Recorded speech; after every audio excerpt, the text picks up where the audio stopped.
Several years ago, I was creating an experimental narrative film using B-roll footage from a Western film that was made in 1940.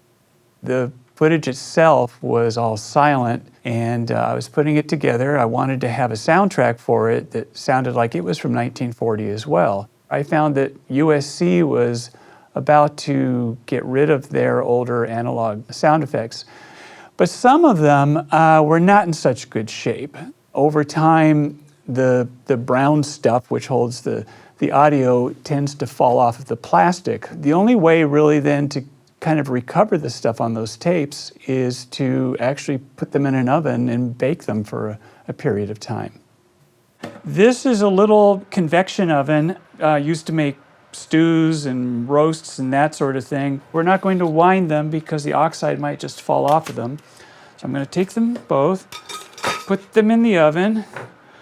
I've got it preset for 130 degrees Fahrenheit. And we'll turn it on for 1 hour. Looks good, and then we'll come back.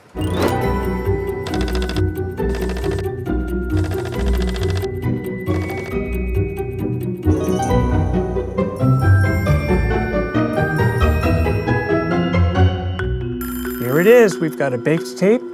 We're going to put it on this Nagar recorder. We're going to hopefully move these little particles past the head, and it's going to make wonderful noise, and we'll get it in a digital form that can then be manipulated and used. Put it in rewind mode, and off it goes. So there it is. It's all rewound. We start playing. A man getting bit by an alligator and he screams. There it is, the entire session for all the Wilhelm Screams.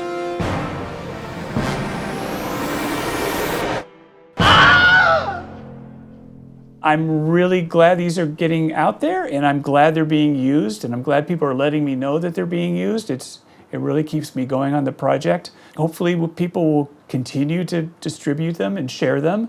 And this is important. If you record something cool, you owe it to humanity to upload it. You know, talk to Soundly, they might be interested in it as well.